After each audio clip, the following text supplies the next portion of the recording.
আমরা এখানে এসেছি কেন? কিঞ্চিত বিরক্তি নিয়ে বলল নাজ। সাইম শান্ত ভঙ্গিতে বলল, জানি না। তোমার ডক্টর ফোন করে আসতে বললেন। কি যেন জরুরি কথা আছে। নাজ কঠিন গলায় বলল, তো জরুরি কথাটা ফোন বললেই তো হতো। শুধু শুধু ফোন নম্বর নিয়ে রেখেছে কেন? আহ, শান্ত হও নাজ, কয়েক মিনিটেরই তো ব্যাপার। নাজ অসহায় গলায় বলল, এই জায়গাটা আর অসহ্য লাগে সাইম। কেমন যেন দমবন্ধ হয়ে। এখানেই তো ওর চেকআপের জন্যে আসতাম, আর এখানেই।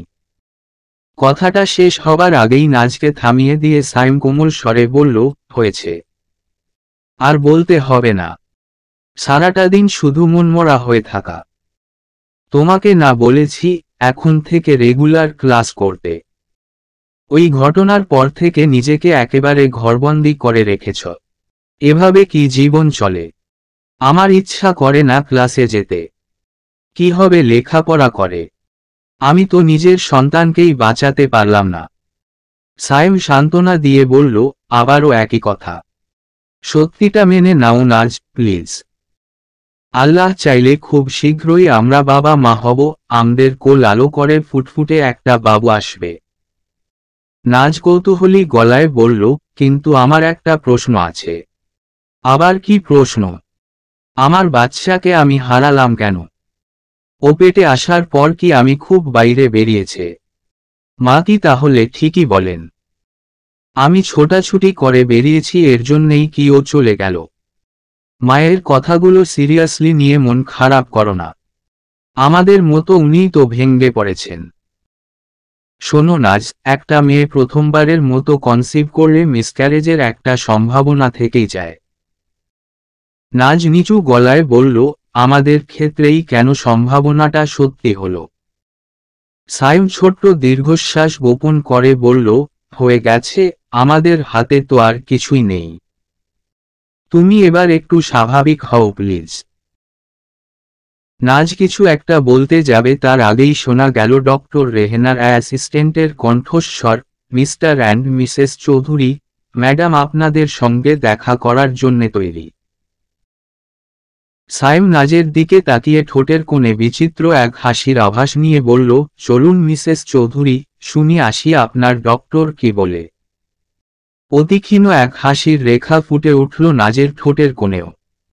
ভাগ্যিস মানুষটা এসেছিল তার জীবনে। জীবনের এই কঠিনতম সময়ে তার পাশে কেবল একটা মানুষই কাছে।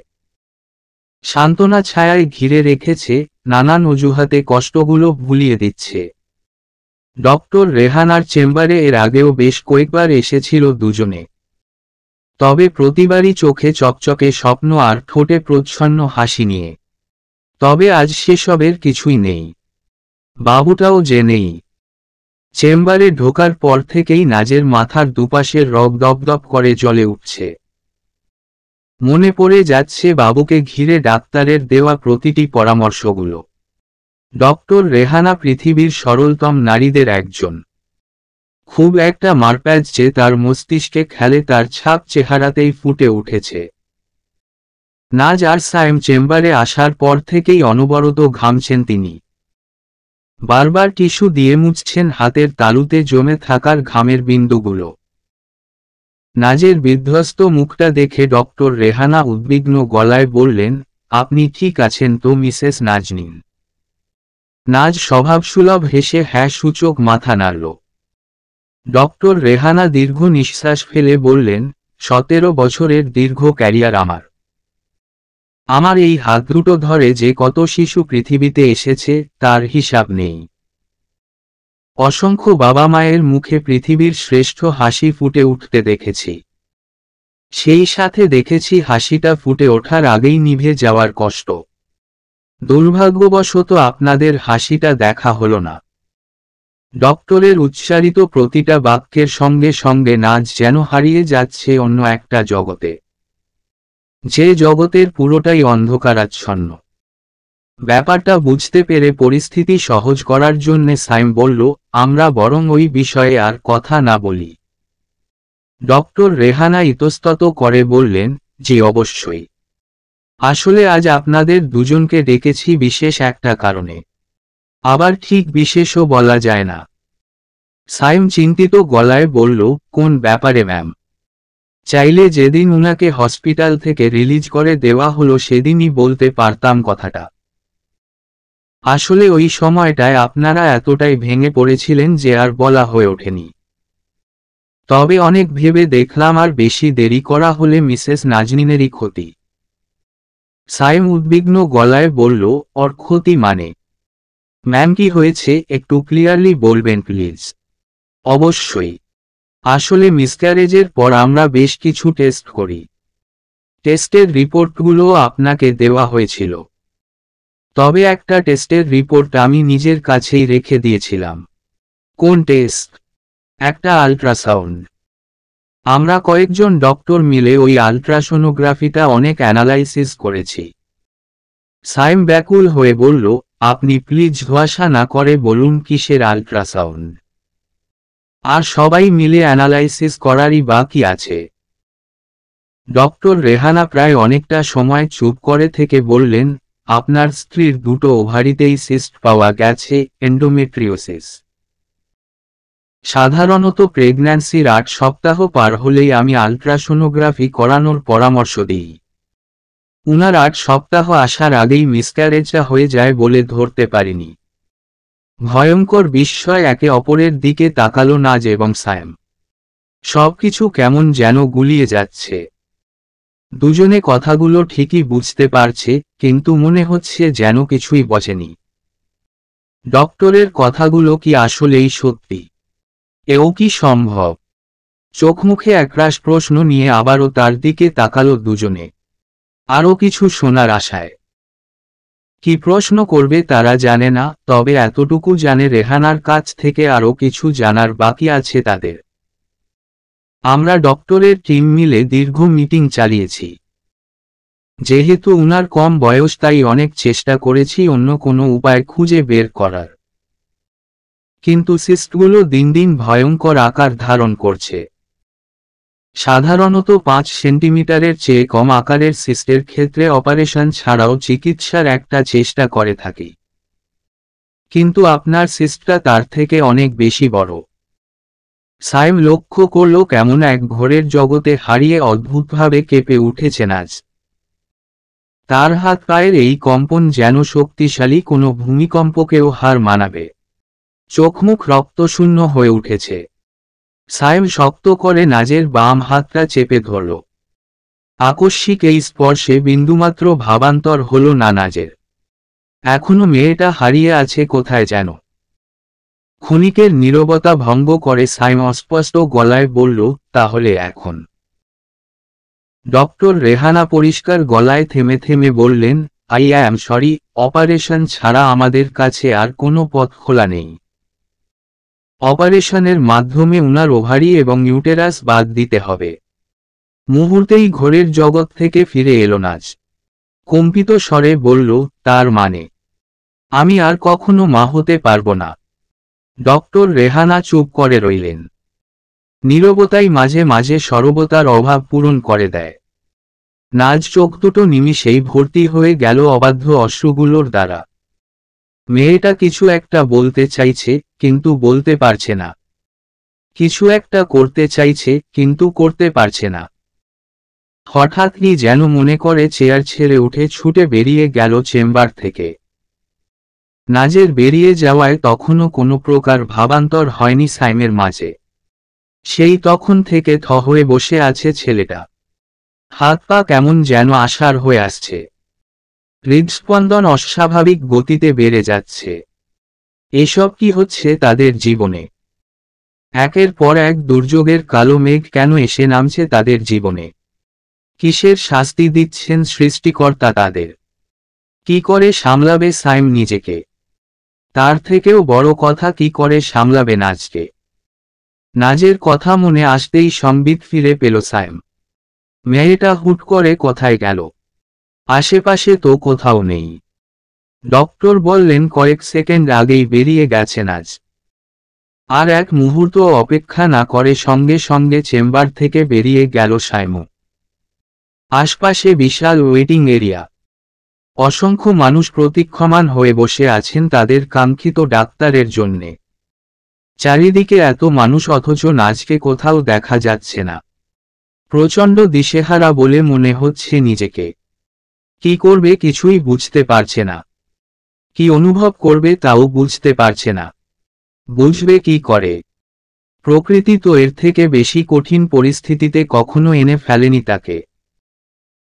হঠাৎ কানে ভেসে এলো ডক্টর রেহেনার অ্যাসিস্ট্যান্টের কণ্ঠস্বর, স্যার, আপনার ওয়াইফকে দেখলাম ছুটে সিঁড়ি বেয়ে নিচে চলে যেতে। সব ঠিক আছে তো? সব যে ঠিক নেই তা বলার অবকাশ আর পেল না সায়েম। তড়িৎ গতিতে পা বাড়ালো সিঁড়ির দিকে। নিচতলাটা তন্ন তন্ন করে খুঁজল, নাজ কোথাও নেই। তবে কি একা একা বাড়ি ফিরে গেল মেয়েটা? শরীর আর মনের যে অবস্থা তাতে করে একা একা বাড়ি ফিরে যাওয়া তো নাজের পক্ষে অসম্ভব। কি করবে সায়েম? কিছুই বুঝতে পারছে না। হঠাৎ মনে পড়ল হসপিটালের বেজমেন্টের গ্যারেজে তাদের গাড়িটা পার্ক করা আছে। নাজ সেখানে যায়নি তো। সায়েম ছুটে গেল গ্যারেজের উদ্দেশ্যে। সায়েমের ধারণাই সত্যি হল। ক্ষীণ আলোয় ঘেরা বিশাল গ্যারেজটার এক কোণে মেঝেতে গুটিসুটি মেরে বসে আছে নাজ। দীর্ঘ খোঁজাখুঁজি শেষে মেয়েটাকে পেয়েও স্বস্তির নিঃশ্বাস ফেলতে পারল না সায়েম। নাজকে এক নজর দেখতেই বুকটা ধক করে কেঁপে উঠল। মেয়েটা কেঁদে আর্তনাদ করছে না। কেমন স্থির হয়ে বসে একদৃষ্টিতে মেঝের দিকে তাকিয়ে আছে। কষ্ট পেতে পেতে ব্যথাহীন হয়ে গেছে তার হৃদয়টা। যে কোনো অসহনীয় ব্যথাকেও সহ্যাতীত মনে হয় না এখন আর। ভাবনা চিন্তা করার ক্ষমতা হারিয়ে ফেলেছে নাজ। মস্তিষ্কে নিস্তব্ধ এক শূন্যতা বিরাজ করছে কেবল। নাজ দ্রুত পায়ে এগিয়ে গেল নাজের দিকে। তার সামনে হাঁটু গেড়ে বসে পড়তে পড়তে উদ্বিগ্ন গলায় বলল, নাজ, এখানে এসে বসে আছো কেন? তোমাকে খুঁজতে খুঁজতে পাগল হয়ে গেছি আমি। নাজ শান্ত কিন্তু ভয়ঙ্কর বিষাদমাখা কণ্ঠে বলল, কেন খুঁজছিলে? সায়েম অসহায় গলায় বলল, কেন খুঁজছিলাম মানে? কি বলছো এসব নাজ? নাজ অস্থির গলায় বলল, তুমি শুনতে পাওনি উনি কি বললেন? আমি আর কোনোদিন মা হতে পারবো না সায়েম। সায়েম দীর্ঘ নিঃশ্বাস ফেলে বলল, আমি জানি তোমার কষ্ট হচ্ছে নাজ। আমারও তো কষ্ট হচ্ছে। কিন্তু এভাবে ভেঙে পড়লে চলবে বলো? সব ঠিক হয়ে যাবে। আমি আছি তো। নাজ বিলাপের সুরে বলল, কিচ্ছু ঠিক হবে না। আমাকে কেউ কোনোদিন মা ডাকবে না। আমি কোনোদিনও পারবো না তোমাকে বাবার ডাক শোনাতে। নাজের কণ্ঠস্বরে ভয়াবহ এক অস্বাভাবিকতা লক্ষ্য করল সায়েম। মেয়েটার অস্তিত্ব এ জগতে আর অবশিষ্ট নেই। শোকে আচ্ছন্ন এক জগতে আটকে গেছে তার সমস্ত অন্তরাত্মা। নাজ। নাজ বিড়বিড় করে বলল, আমাকে কেউ কোনোদিন মা ডাকবে না সায়েম। কোনোদিনও না। কথাগুলো বলতে বলতেই জ্ঞান হারিয়ে নাজ লুটিয়ে পড়ল সায়েমের বুকে। কয়েকটা মুহূর্ত নাজকে আঁকড়ে ধরে স্তম্ভিত হয়ে বসে রইল সায়েম। এই ভয়ানক বিপদ থেকে কি করে উদ্ধার করবে সে মেয়েটাকে? অন্ধকার ঘরে গলা পর্যন্ত চাদর টেনে শুয়ে আছে নাজ। বিকেলের দিকে দুচোখ চুলে রাজ্যের ঘুম নেমে এসেছিল। দিনের আলোয় ঘুমিয়ে রাতে উঠলে মনে কেমন যেন একটা শূন্যতার অনুভূতির সৃষ্টি হয়। শূন্যতার অনুভূতি অবশ্য আজকাল নাজের প্রতিদিনের সঙ্গী। একটা মানুষ উঠতে বসতে স্বাভাবিক থাকার চেষ্টা করছে, অথচ একরাশ শূন্যতা সারাটাক্ষণ ঘিরে রাখছে তাকে। সপ্তাহখানেক হলো নাজের অপারেশন হয়েছে। হাসপাতালে বেশি দিন থাকতে হয়নি, 7 দিন থাকার পরই ওরা ছেড়ে দিয়েছে। এই পুরোটা সময় সর্বক্ষণ নাজের পাশে ছিল সায়েম। সুদৃঢ় কোনো আঠার মতো লেগে ছিল তার সঙ্গে। নাজ যতবারই কেঁদে আকুল হয়েছে, ততবারই তাকে জড়িয়ে ধরে সান্ত্বনা দেওয়ার চেষ্টা করেছে সায়েম। নাজ যতবারই বিরক্ত গলায় বলেছে, আমাকে একা থাকতে দাও সায়েম। সেই কথাটাকে তাচ্ছিল্য করে ঠিক ততবারই সায়েম বলেছে, কেন একা থাকতে দেব? সব সময় তোমার পাশে থাকব। মানুষটার এত আদর, এত ভালোবাসা, তবুও কেন এই শূন্যতার অনুভূতি নাজের মাঝে? কারণটা অবশ্য তার অজানা নয়। প্রকৃতি এই পৃথিবীতে নারীদের এক অলৌকিক ক্ষমতা দিয়ে পাঠায়। নতুন একটা প্রাণকে তার মাঝে বাড়িয়ে তোলার ক্ষমতা, সেই প্রাণটাকে পৃথিবীতে নিয়ে আসার ক্ষমতা। যে প্রাণের অস্তিত্বই আগে ছিল না, নারীরা সেই প্রাণটা পৃথিবীতে নিয়ে আসে। এটা ক্ষমতা অলৌকিক নয় তো কি? তবে নিষ্ঠুর প্রকৃতি ক্ষমতা দেওয়ার পাশাপাশি আবার কারো কারো কাছ থেকে সেই ক্ষমতা ছিনিয়েও নেয়। নাজ সেই হতভাগাদের একজন। আচ্ছা, তার সঙ্গেই কেন এমনটা হলো? এই স্বল্পদৈর্ঘ্যের জীবনে গুরুতর কোনো পাপ করেছে বলে তো মনে পড়ে না।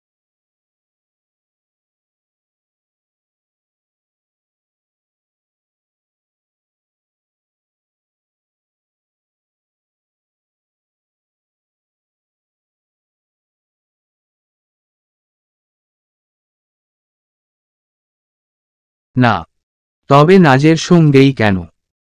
এমন বহু হৃদয়হীনা মায়ের পরিচয় পাওয়া গেছে, যারা সন্তানকে নিজের বলে স্বীকারই করে নেয়নি কখনো। মা বেঁচে থাকতেও সন্তান বড় হচ্ছে রাস্তায় রাস্তায়। এমন ঘটনা তো পুরনো কিছু নয়, রোজই ঘটছে। প্রকৃতি তবুও ওই হৃদয়হীনা মায়েদের মা হওয়ার সুযোগ দিয়েছে। অথচ যে মেয়েটা ব্যাকুল হয়ে আছে শুধু একটাবার ওই মা ডাকটা শোনার জন্যে, তার বেলায় কেড়ে নিল সমস্ত অধিকার। হুট করে বেজে উঠল নাজের ফোনের রিংটোন। এই সামান্য শব্দটুকুতেই ঝনঝন করে উঠল তার ব্রহ্মতালু। আজকাল কোনো কিছুই আর সহ্য হয় না, সবকিছুর ওপরেই যেন তিক্ততা জমে গেছে। বিরক্তি নিয়ে ফোনের স্ক্রিনের দিকে তাকালো নাজ। মায়ের নামটা ভেসে উঠেছে। জীবনে এত বড় একটা ঘটনা ঘটে গেল, অথচ নিজের মাকে কিছুই জানানো হয়নি। আয়েশা বেগমের ফোন গত কয়েকদিন ধরেই আসছে। নাজ কোনোবারই রিসিভ করেনি। রিসিভ করে কি বা হবে? ফোনের অপর প্রান্ত থেকে দু ফোঁটা অশ্রু গড়ানো আর নাজের ভবিষ্যৎ নিয়ে উদ্বিগ্নতা প্রকাশ ছাড়া আর কিছুই করার সাধ্য নেই আয়েশা বেগমের। তবুও কি যেন মনে করে ফোনটা রিসিভ করল নাজ। শোনা গেল আয়েশা বেগমের উদ্বিগ্ন এবং উত্তেজিত কণ্ঠ, নাজ, কি সমস্যা তোর? দিনের পর দিন ফোন করে যাচ্ছি, ফোন ধরছিস না কেন? নাজ ক্লান্ত গলায় বলল, কিছু বলবে মা? এসব কি শুনছি আমি নাজ? তুই নাকি কোনোদিন মা হতে পারবি না? নাজ হাই তুলতে তুলতে বলল, ঠিকই শুনেছ। আয়েশা বেগম কাঁদো কাঁদো গলায় বললেন, হায় আল্লাহ, এসব কি বলছিস তুই নাজ? এটা কিভাবে সম্ভব? নাজ কঠিন গলায় বলল, মা শোনো, তোমার কাঁদতে হলে ফোনটা কেটে কাঁদো। তোমার কান্না শুনতে ইচ্ছা করছে না। নাজ, মা সত্যি করে বল তো কি হয়েছে? আজ সকালে হাসনা ভাবিকে ফোন করে জিজ্ঞেস করলাম, তিনিও পরিষ্কার করে কিছু বললেন না। ওখানে কি হচ্ছে মা, বল না আমাকে। নাজ দীর্ঘ নিঃশ্বাস ফেলে বলল, আমার ওভারিতে একটা সিস্ট পাওয়া গিয়েছিল। বিশাল আকারের সিস্ট। ওই সিস্ট নিয়ে বেঁচে থাকা আর জীবন মৃত্যুর মাঝামাঝি দাঁড়িয়ে থাকা একই কথা। তাই ডাক্তাররা অপারেশন করে আমার দুটো ওভারি ফেলে দিয়েছে। আয়েশা বেগম কান্নাজৃত কণ্ঠে বললেন, মানে কি এসবের নাজ? কি করে হলো এসব? নাজ কিছুই বলল না, নিশ্চুপ দৃষ্টিতে তাকিয়ে রইল সিলিং ফ্যানের ঘূর্ণনের দিকে। এত বড় একটা সর্বনাশ হয়ে গেল, আর তোরা আমাকে কিচ্ছু জানালি না। আমি কি এতটাই পর হয়ে গেলাম? নাজ ফিকে গলায় বলল, সুখবর যেহেতু না তাই লাফিয়ে পড়ে বলারও কিছু নেই। ধীরে সুস্থে বলতাম, এখন তোর কি হবে মা? বাচ্চা জন্ম দিতে না পারা মেয়েদের জীবনটাই তো শেষ হয়ে যায়। শ্বশুর শাশুড়ি স্বামী কেউই আর আগের মতো ভালোবাসে না। নাজ অন্যরকম গলায় বলল, বাসে না তাই না। কিছুটা সময় চুপ করে থেকে আয়েশা বেগম বললেন, নাজ, তুই কোনো চিন্তা করিস না। আমাদের এখানে এক কবিরাজ আছে বুঝলি। সর্দার বাড়ির বউটার দীর্ঘদিন বাচ্চা কাচ্চা হচ্ছিল না। কবিরাজের এক ঝাড়াতেই কাজ হলো। পরের মাসেই ওই বউটার পেটে বাচ্চা আসলো। দাঁড়া, তোকে ওনার কাছে নিয়ে যাব। রেগেমেগে তীক্ষ্ণ গলায় নাজ বলল, কি যা তা বলছো মা? ওহারি না থাকলে বাচ্চা আসবে কি করে? হাওয়ায় ভেসে ভেসে। অপর প্রান্ত থেকে মায়ের উত্তরের অপেক্ষা না করে ফোনটা কেটে দিল নাজ। মাথায় প্রচণ্ড যন্ত্রণা হচ্ছে তার। যন্ত্রণাটা বড়ই অদ্ভুত, মনে হচ্ছে কেউ যেন হাজারখানেক সুচালো সুই একসঙ্গে গেঁথে দিচ্ছে তার মস্তিষ্কের ভেতরে। নাজ কাঁদতে চাইছে, চিৎকার করে কাঁদতে চাইছে, কিন্তু অশ্রুগুলো ভেতরে জমাট বেঁধে রয়েছে, বাইরে আসতে চাইছে না। আশেপাশের মানুষগুলোকে আজকাল বড্ড অসহ্য লাগে তার। চেনা জানা কাছের মানুষগুলো হুট করে বদলে গেল। সকলের মনে হয় না যেমন একটা মেয়ে যে কোনোদিন মা হতে পারে না। অথচ সকলে এটা ভুলে যায়, মা হতে না পারলেও নাজ একটা মানুষ। সেও অনুভব করতে পারে, তারও কষ্ট হয়। আজ দুপুরের ঘটনা। ঘরজুড়ে হাঁটাহাঁটি করছিল নাজ। শ্বশুর শাশুড়ির ঘরের সামনে দিয়ে যাচ্ছিল, তখনই কানে ভেসে আসে তাদের মধ্যকার কথোপকথন। আড়ি পেতে কথা শোনা নাজের স্বভাবে নেই। তবু এবার আর নিজেকে আটকে রাখতে পারল না।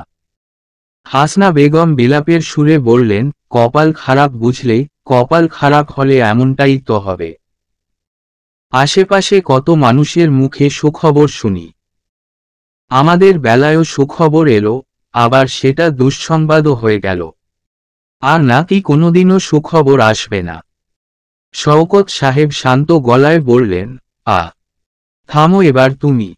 কেন থামব? সায়েমকে বারবার বলেছিলাম, নিজের পছন্দে বিয়ে করিস না। অল্পবয়সী মেয়েদের নানান সমস্যা থাকে। শুনল আমার কথা। সেই কবেকার কথা টেনে এনে বিলাপ করছো তুমি। এখন কি আর এসব বলে লাভ আছে? একটাবার যদি ছেলেটা আমার কথা শুনত, আজ আমরাও দাদা দাদি হতে পারতাম। আমার কপালটাই খারাপ। চোখের সামনে ছেলেটাকে একটা বন্ধা মেয়ের সঙ্গে সংসার করতে দেখছি, অথচ কিছুই করতে পারছি না। বন্ধা। সেই থেকে অনবরত শব্দটা ঝনঝন করে কানে বেজে যাচ্ছে নাজের দু কানে। আসলেই তো, সুস্থ স্বাভাবিক একটা মানুষ থেকে হুট করে সে পরিণত হলো বন্ধায়। সন্তান জন্ম দেওয়ার আগ পর্যন্ত নাকি একটা মেয়ের জীবন পূর্ণতাই পায় না। তাহলে নাজের জীবনটার কি হবে? তার জীবনটা তো তাহলে আমৃত্যু অপূর্ণই থেকে যাবে। আচ্ছা, সায়েম তাকে সহ্য করে কি করে? তার প্রতি কি কোনো প্রকার বিরক্তি, রাগ বা ঘৃণা জন্মায় না সায়েমের? ভেতরে ভেতরে ছেলেটাও তো জলে পুড়ে ছারখার হয়ে যাচ্ছে। মুখ ফুটে কিছু বলে না, সুদুঃখ অভিনেতার মতো নিজের কষ্টগুলোকে আড়াল করে রাখে, যাতে নাজ কষ্ট না পায়। অভিনয় খুঁত না থাকলেও সায়েমের চোখ দুটোতে ঠিকই প্রকাশ পায় ভেতরকার কষ্টগুলো। নাজ স্পষ্ট দেখতে পায়, নিজের প্রতি প্রচণ্ড রাগ হচ্ছে, অসম্ভব ঘৃণা হচ্ছে নিজেকে। নাজ কি করে পারল ওই মানুষটা কষ্ট দিতে? এই পৃথিবীর এক বিন্দু কষ্টও কি ওই মানুষটার প্রাপ্য? একটা সময়ে হয়তো অন্যান্য সকলের মতো সায়েমের তার দিক থেকে মুখ ফিরিয়ে নেবে। তাকে আগের মতো আর ভালোবাসবে না। কে জানে, হয়তো এখনই বাসে না। একটা সময়ে নাজের প্রতি বিতৃষ্ণা জন্মে যাবে তার, আর সহ্য হবে না তাকে। এমন দিন যদি সত্যি আসে তাহলে কি করবে নাজ? সহ্য করতে পারবে তার ভালোবাসার মানুষটার অবহেলা? হঠাৎই কে যেন ঘরের বাতিগুলো জ্বালিয়ে দিল। সেই কেউ একজনটা নাজের আর কেউ নয়, নাজের মস্তিষ্ক জুড়ে বিচরণ করতে থাকা মানুষটাই সায়েম। সায়েম আজ দীর্ঘ 10 দিন পর অফিসে গিয়েছিল। এই 10 দিনের মনটার ওপর দিয়ে যে কালবৈশাখীর ঝড় বয়ে গেছে, তাতে আর কাজের কথা মাথাতেও আসেনি। সায়েম প্রথমে অন্ধকারে ঘেরা ঘর দেখে মনে করেছিল নাজ ঘুমাচ্ছে। তবে ধীর পায়ে তার কাছে এগিয়ে যেতেই দেখল মেয়েটার চোখ দুটো খোলা। তার স্থির দৃষ্টি যে কোথায় আটকে আছে ঠিক বোঝা যাচ্ছে না। সায়েম কোমল স্বরে বলল, নাজ, ঘর অন্ধকার করে বসেছিলে কেন? ঘুমিয়ে পড়েছিলে? নাজ অস্পষ্ট গলায় বলল, হো। সাইম বিছানায় নাজের মাথার কাছে বসে পড়ল। একটা হাত তার কপালে রাখতেই শিউরে উঠল। তীব্র জ্বরে মেয়েটার গা পুড়ে যাচ্ছে। কি আশ্চর্য! এত জ্বর এলো কি করে? সাইম উদ্বিগ্ন গলায় বলল, এত জ্বর এসেছে তার তুমি চুপচাপ শুয়ে আছো। ওষুধও নিশ্চয়ই খাওনি। নাজ নাসূচক মাথা নাড়ল। সাইম মিনতির স্বরে বলল, এমন করলে কি করে চলবে নাজ? দিন দিন আরো অসুস্থ হয়ে পড়বে তো। নিজেকে এত কষ্ট দেওয়ার কোনো মানে আছে? অন্তত আমার জন্যে হলেও প্লিজ নিজেকে কষ্ট দেওয়াটা বন্ধ করো। প্রবল এক অচেনা ঘোরে ডুবে নাজ ক্ষীণ গলায় বলল, একটা কথা জিজ্ঞেস করি। কি? তুমি আমাকে বিয়ে করতে গেলে কেন বলো তো? সাইম ভ্রুযুগল কিছুটা কুঁচকে বলল, এসব প্রশ্নের মানে কি নাজ? নাজ উঠে বসতে বসতে আক্ষেপের স্বরে বলল, কি দরকার ছিল ভালো মানুষই করে ওই গ্রাম্য অসহায় মেয়েটাকে বিয়ে করার? পচে মরতাম আমি ওখানে। কি দরকার ছিল আমাকে এত সুন্দর একটা জীবন দেওয়ার, এত ভালোবাসা দেওয়ার? বিনিময়ে কি দিতে পারলাম আমি তোমাকে? সাইম বিড়বিড় করে বলল, তোমার বাজে কথাগুলো বন্ধ করো নাজ। নাজ ঘন ঘন নিঃশ্বাস ফেলতে ফেলতে বলল, তুমি বুঝতে পারছো না তাই না? আমাদের কখনো বাবু হবে না সাইম। আমি কখনো মা হতে পারবো না। শুধুমাত্র আমার জন্যে তোমাকে কেউ বাবা ডাকবে না। সাইম তীক্ষ্ণ গলায় বলল, তোমার দোষটা কোথায় এখানে? একটু ভেবে দেখো তো নিজের কোনো দোষ পাও কিনা। ভাগ্যে নেই তাই কোনোদিন আমাদের সন্তান আসবে না। এখানে তোমার তো কোনো দোষ নেই নাজ। নাজ থেমে থেমে বলল, আমাদের না, আমার ভাগ্যে নেই মানে? তোমাকে একটা বুদ্ধি দিই, তুমি না আমাকে ছেড়ে দাও। নাজ করা গলায় বলল, কি বললে তুমি? নাজ কম্পিত স্বরে বলল, আমি তো কোনোদিনও তোমাকে বাবা ডাক শোনাতে পারবো না, কখনো হাসি ফোটাতে পারবো না তোমার মুখে। আমার সঙ্গে থেকে লাভটা কি? প্রচণ্ড ক্রোধে হুঙ্কার দিয়ে সাইম বলল, আর কোনোদিন যদি এমন কথা শুনি থাপ্পড় দিয়ে সবগুলো দাঁত ফেলে দিব। সাহস কি করে হয় আমাকে ছেড়ে যাওয়ার কথা ভাবতে? আনমনেই দুয়েক ফোঁটা অশ্রু গড়িয়ে পড়ল নাজের দুই গাল বেয়ে। রাগটাগ ভুলে মুহূর্তেই মেয়েটাকে বুকে জড়িয়ে নিল সাইম। শান্ত গলায় বলল, সরি নাজ, সরি। আর কেঁদো না তো। আমার দিকে তাকাও। নাজ সাইমের বুক থেকে মাথা তুলে অশ্রুসিক্ত ওই দুই নয়নে তাকালো তার দিকে। সাইম অতি যত্নে তার চোখের জলগুলো মুছিয়ে দিতে দিতে বলল, কে ঢোকাচ্ছে তোমার মাথায় এসব কথা? আমার মুখে কখনো হাসি ফোটাতে পারবে না মানে? তুমিই তো আমার হাসির একমাত্র কারণ। নাজ কাঁদো কাঁদো গলায় বলল, কেউ আমাকে সহ্য করতে পারে না সাইম। সবাই আমাকে ঘৃণা করে। দীর্ঘশ্বাস ফেলে কয়েক মুহূর্ত চুপ করে রইল সাইম। তার বুঝতে বাকি রইল না কারা তার মাথায় ঢোকাচ্ছে এসব। নাজের কপালে নিজের শীতল ঠোঁটের দৃঢ় স্পর্শ এঁকে সাইম বলল, বললেই হলো। তোমার মতো চমৎকার একটা মেয়েকে কেউ ঘৃণা করতে পারে নাকি? আর কাঁদে না নাজ। আমি তো আছি। যা হবার আমরা একসাথে ফেস করব। ভালোবাসা জিনিসটা এমনই। যতই প্রতিকূলতা আসুক না কেন, ভালোবাসার মানুষটার দিক থেকে মুখ ফিরিয়ে নেওয়ার ক্ষমতা প্রকৃতি কাউকে দেয়নি। প্রতিটি মানুষের মনের মাঝে সুপ্রশস্ত একটা জগৎ থাকে। সাইমের সেই জগৎটা জুড়ে কেবল একটা মানুষেরই বিচরণ। সেই মানুষটার কাছ থেকে কি করে মুখ ফিরিয়ে নেয় সে? শুধুমাত্র নাজের জন্যে পৃথিবী শুদ্ধ সকল মানুষের সঙ্গে লড়াই করতে দ্বিধা নেই তার। শুধুমাত্র নাজের জন্যে সে প্রস্তুত যে কোনো অসাধ্যকে সাধন করতে। যার বুকের ঠিক মাঝখানটায় এই মেয়েটার বসবাস, সে কি পারে তার কষ্টগুলোকে সহ্য করতে। মাঝে মাঝে ইচ্ছা হয় জাদুর কোনো ছড়ি দিয়ে নাজের সকল কষ্টগুলোকে দূর করে দিতে। তবে সমস্যা একটাই। জীবনটা কোনো রূপকথার গল্প নয়, এখানে জাদুর ছড়িও নেই, চাইলেই কষ্টগুলোকে দূর করার উপায়ও নেই। নিজ হাতে নাজকে খাইয়ে দিল সাইম। প্রেসক্রিপশন মিলিয়ে সবগুলো ওষুধও খাওয়ালো। নাজের মাথায় খানিকক্ষণ হাত বোলাতেই মেয়েটা ঘুমের রাজ্যে তলিয়ে গেল। গভীর রাত পর্যন্ত জেগে রইল সায়েম। তাকিয়ে রইল নাজের ঘুমন্ত মায়াভরা মুখটার দিকে। সকাল সকাল সাইমের ঘুম ভাঙল কণার ডাকে। ছোটবেলা থেকেই কণার এই এক বদভ্যাস। কারণে অকারণে সকাল সকাল সাইমের ঘুমের 12টা বাজানো। আজও তার ব্যতিক্রম হল না। কণা ব্যাকুল কণ্ঠে ডাকল, ভাইয়া, ভাইয়া তাড়াতাড়ি ওঠো। কণার ব্যাকুল ডাকে যদিও সাইমের ঘুমে কোনো ব্যাঘাত ঘটল না। সেই আগের ভঙ্গিতেই ঘুমিয়ে রইল ছেলেটা। ভাইয়া। সাইম এবার ঘুমোজোরানো কণ্ঠে বলল, উফ, কি হয়েছে?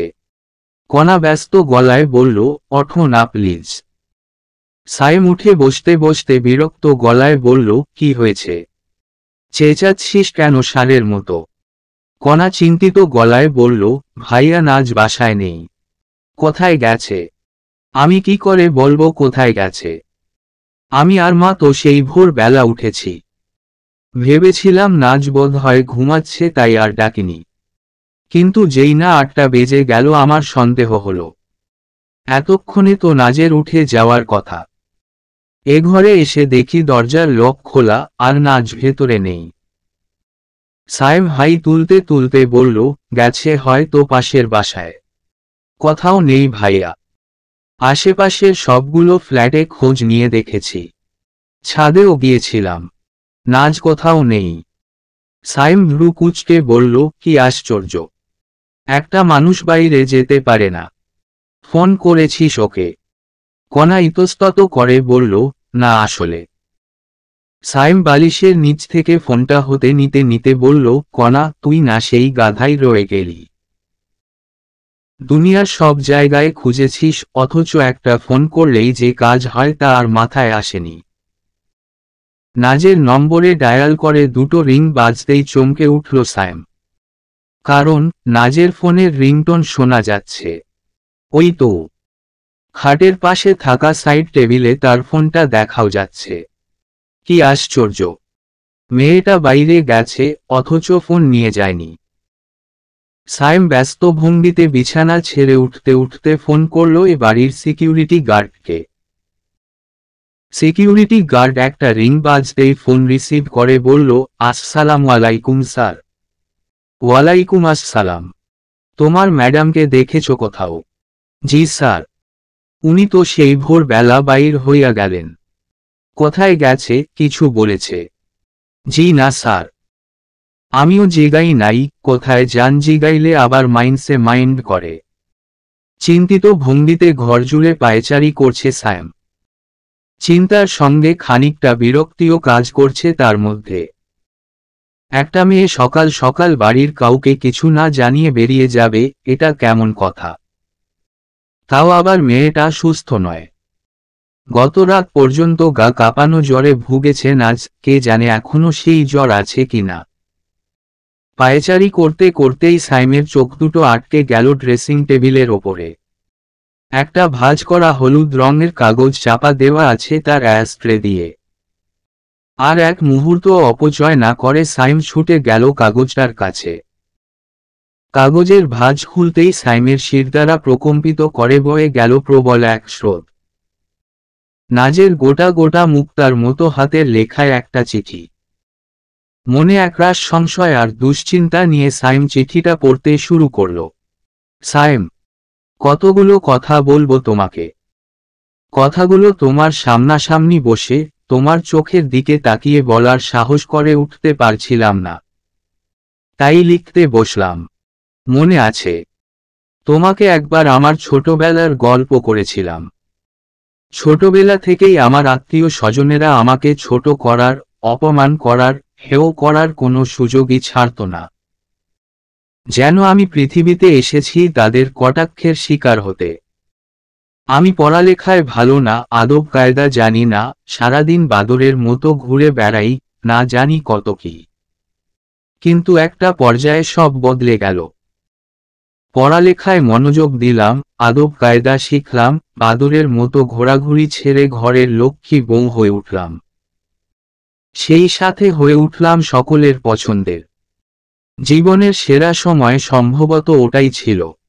জানো, মাঝে মাঝে প্রশ্ন করতাম নিজেকে, ভাগ্য তো চিরকাল আমার বিপক্ষেই ছিল, আজ হঠাৎ পক্ষে এলো কি করে। তখন বুঝিনি, কিন্তু আজ বুঝি। ভাগ্যের যে আমার থেকে সবচেয়ে মূল্যবান জিনিসটাই ছিনিয়ে নেওয়ার ছিল।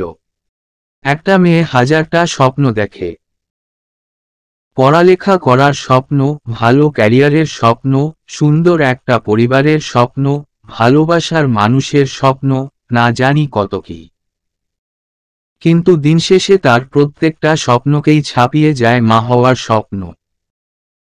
প্রত্যেকটা মেয়ে স্বপ্ন দেখে সন্তানকে নিজের হাতে খাইয়ে দেবে, বুকে জড়িয়ে ঘুম পাড়াবে, স্কুলে নিয়ে যাবে। আমিও তো আর 10টা সাধারণ মেয়ে মতো এই সাধারণ স্বপ্নগুলোই দেখেছিলাম। কিন্তু ভাগ্য কি করল, আমাকেই সাধারণ 10টা মেয়ের থেকে আলাদা করে দিল। আমি মা হতে পারবো না, কেউ কোনোদিনও মা ডাকবে না আমাকে। কি দোষ করেছিলাম আমি বলতো? আমি তো একটা সাধারণ জীবন চেয়েছিলাম। এতটুকু চাওয়া কি দোষের বলো? যে আমি একটা সময়ে সকলের পছন্দের হয়ে উঠেছিলাম, সেই আমাকেই আজ কেউ সহ্য করতে পারে না। আমার মা, শ্বশুর, শাশুড়ি, চিরচেনা বান্ধবীরা সকলেই আমার থেকে মুখ ফিরিয়ে নিয়েছে। হয়তো ভেতরে ভেতরে তুমিও আমাকে সহ্য করতে পারছো না। অবশ্য সহ্য না করতে পারাটাই তো স্বাভাবিক। একটা ছেলে জীবনে সবথেকে বেশি খুশি হয় যখন জানতে পারে সে বাবা হতে যাচ্ছে। তোমাকে যেদিন বলেছিলাম আমাদের সন্তান আসছে, তোমার চোখে মুখে অদ্ভুত এক আনন্দ দেখতে পেয়েছিলাম। তোমার চোখ দুটো আনন্দের অশ্রুতে ছলছল করছিল। তোমার ওই মুখটা আমি এখনো ভুলতে পারি না জানো। ঠিক এই মুহূর্তেও আমার চোখের সামনে ভেসে উঠছে। কত স্বপ্ন দেখেছিলে আমাদের বাবুকে নিয়ে। নিজের হাতে ওর ঘর সাজালে, ওর জন্যে কত কেনাকাটা করলে। বাবার ডাক শোনার তীব্র ইচ্ছা নিশ্চয়ই তোমাকে ঘিরে ধরেছিল। আর আমি কি করলাম? তোমার সেই সব স্বপ্নগুলো পানি ঢেলে দিলাম। আরও একবার হেরে গেলাম আমি। আরও একবার আমার কারণে হতাশ হলো আশেপাশের মানুষগুলো। আশেপাশের মানুষগুলোকে আমি তোয়াক্কা করি না। কিন্তু তুমি, তোমার যন্ত্রণাগুলো তো আমার সহ্য হয় না সায়াম। তোমাকে হতাশ করে ভালো থাকা আমার পক্ষে অসম্ভব। তুমি বলো না, ধৈর্য ধরতে, একদিন নাকি সব ঠিক হয়ে যাবে। আমি পারি না ধৈর্য ধরতে, কারণ কিচ্ছু ঠিক হবে না। যন্ত্রণার যে আগুনটা তোমার ভেতরে জ্বলছে তা আজীবন ভোগাবে তোমাকে। তুমি কষ্ট পাবে, এই কষ্ট কোনোদিন কমবে না। চিরকাল স্থায়ীভাবে পড়ে থাকবে মনের এক কোণে। তোমাকে নিজের থেকেও বেশি ভালোবাসি তো, তাই তুমি দিনের পর দিন কষ্ট পাবে মানতে পারছি না। অনেক ভেবেছি, ভাবতে ভাবতে যা বুঝতে পারলাম তা হলো আমার সঙ্গে তুমি কোনোদিনই সুখী হবে না। আমি তো কোনোদিন পারবো না তোমাকে বাবার ডাক শোনাতে। তুমি একবার ভেবে দেখো, আমি মা হতে পারবো না তার মানে তো এই নয় যে তুমি বাবা হতে পারবে না। আমার সঙ্গে সারা জীবন থাকলে তুমি কষ্ট ছাড়া আর কিছুই পাবে না। তুমি আবার বিয়ে করো, আমার থেকে ঢের বেশি সুন্দরী আর যোগ্যতা সম্পন্ন একটা মেয়েকে। যে মেয়েটা আনন্দে তোমার ঘর ভরিয়ে রাখবে। যাকে বিয়ে করে তোমার মধ্যে কোনো প্রকার আক্ষেপ থাকবে না।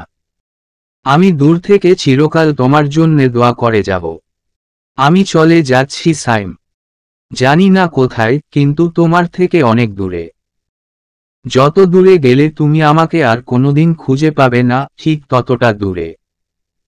আমাকে আর খোঁজার চেষ্টা করো না। মনে কর, নাজ নামের কেউ কোনোদিন তোমার জীবনে আসেনি। আমার কষ্ট হচ্ছে, প্রচণ্ড কষ্ট হচ্ছে তোমার ছেড়ে চলে যেতে। কিন্তু তবুও চোখের সামনে প্রতিনিয়ত তোমাকে কষ্ট পেতে দেখার থেকে এই তো ভালো, তাই না? ইতি। জীবনযুদ্ধে হেরে যাওয়া ব্যর্থ মেয়েটা। চায়ের কাপে তৃপ্তির চুমুক দিয়ে ওসি হানিফ সাহেব বললেন, আপনার স্ত্রীর সঙ্গে আপনার সম্পর্ক কেমন? বিরক্তির ঝড়ো হাওয়া বয়ে গেল সাইমের সমস্ত শরীর জুড়ে। দুশ্চিন্তায় তার চঞ্চল হৃদয়টা অস্বাভাবিক গতিতে ধড়ফড় করছে। মাথার পেছনের দিকটাতেও সূক্ষ্ম ধরনের একটা ব্যথা অনুভূত হচ্ছে। একটু পর পর গলা শুকিয়ে কাঠ হয়ে যাচ্ছে। নির্ঘাত ব্লাড প্রেসারও বেড়েছে। বিপদ যখন আসে, চারিদিক থেকে তড়িৎ গতিতে ছুটে আসে। এত বিপদের ভিড়ে নতুন করে বিপদের দূত হয়ে এসেছেন ওসি সাহেব। সেই তখন থেকে অবান্তর সব প্রশ্ন আর সস্তা আলাপ করে সময়ের অপচয় করে যাচ্ছেন। সাইম উঁচু গলায় ধমকও দিতে পারছে না, রেগেমেগে এখান থেকে চলেও যেতে পারছে না। অবশেষে নীরবতা ভঙ্গ করে সাইম শুকনো গলায় বলল, ভালো। কতটা ভালো?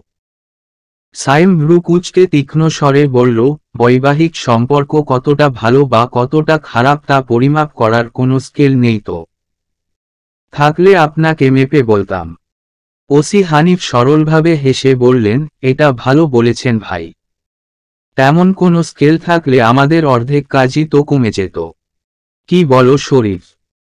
ওসি সাহেবের পাশে দাঁড়িয়ে থাকা শরীফ নামক এসআই তার সুরে সুর মিলিয়ে বললেন, একদম স্যার।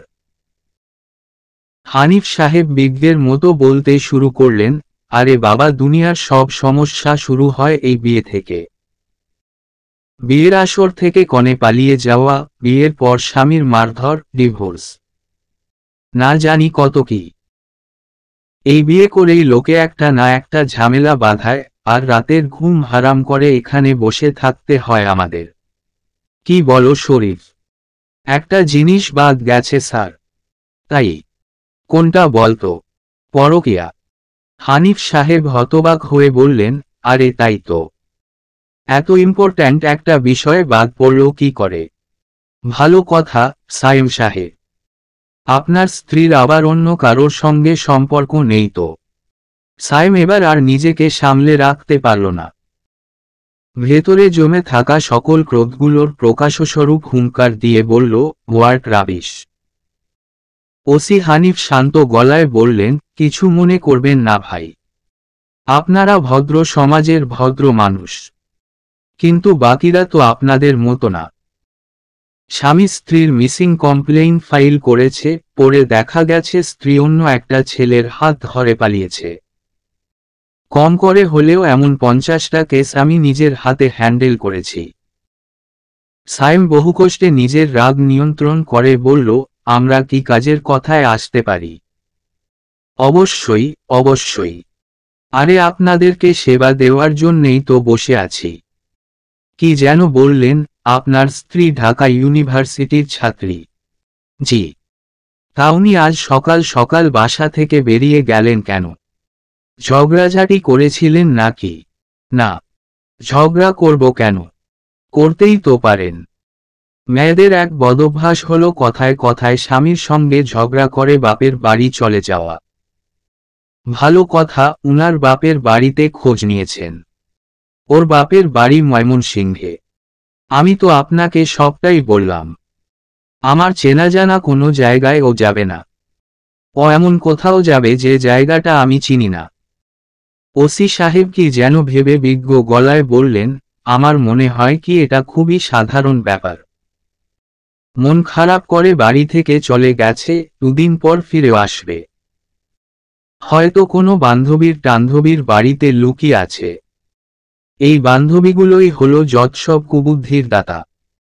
আপনি ভালোমতো খোঁজ না নিয়েই চলে এসেছেন পুলিশের কাছে।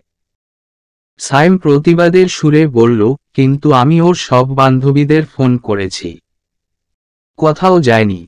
আরে ভাই, ফোনে কোনো কাজ হয় নাকি? অন দ্য স্পট গিয়ে প্রমাণ চাইতে হয়। বান্ধবীরা তাকে লুকিয়ে রাখার জন্যে মিথ্যাও তো বলতে পারে। সায়ম থমথমে গলায় বলল, আপনি আমার কথাগুলোকে সিরিয়াসলি নেওয়ার চেষ্টা করুন। আমার ওয়াইফ অনেক অসুস্থ, ওর মানসিক অবস্থাও ভালো না। সে কোথায় গেছে নিজেও জানে না।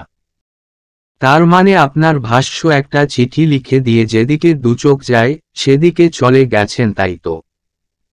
সাইম চুপ করে রইল। দ্বিতীয় দফায় বিরক্তির ঝড়ো হাওয়া বয়ে গেল তার ওপর দিয়ে। ওসি হানিফ বললেন, ঠিক আছে, নিলাম আপনার কথাগুলোকে সিরিয়াসলি। এবার আপনিও আমার কথাটা সিরিয়াসলি নিন। আপনার স্ত্রী চেনা জানা কারো বাড়িতেই লুকিয়ে আছে। আমার কথা বিশ্বাস না হলে শরীফকে বলি কাগজ কলম আনুক। আমি সই করে লিখে দিচ্ছি সে কারো বাড়িতেই লুকিয়ে আছে। ওসি সাহেব আরও কিছু বলতে যাবে ঠিক তখনই একজন ব্যস্ত ভঙ্গিতে তার কেবিনে ঢুকতে ঢুকতে বলল, আসসালাম আলাইকুম। ওসি সাহেব অনিশ্চিত ভঙ্গিতে বললেন, ওয়ালাইকুম আসসালাম। আপনি? আমি আশফাক, সাইমের বন্ধু। ও আচ্ছা, বসুন। হানিফ সাহেব লক্ষ্য করলেন তার ফোনটা বেজে উঠেছে। স্ক্রিনের ওপর ভেসে ওঠা নামটা পড়তেই তিনি এক লাফে উঠে দাঁড়িয়ে বললেন, আপনারা একটু বসুন, আমি কথা বলে আসছি। আর এক মুহূর্ত অপেক্ষা না করে ওসি সাহেব ফোন নিয়ে বেরিয়ে গেলেন। সাইম বিরক্ত ভঙ্গিতে নিচু গলায় বলল, এত দেরি করলি কেন? আশফাক অনুতপ্ত স্বরে বলল, সরি দোস্ত, একটা জরুরি ফোন সারতে গিয়ে দেরি হয়ে গেল। সাইম দাঁতে দাঁত চেপে বলল, তোকে বারবার বলে দিলাম ইমার্জেন্সি, তাড়াতাড়ি আয়।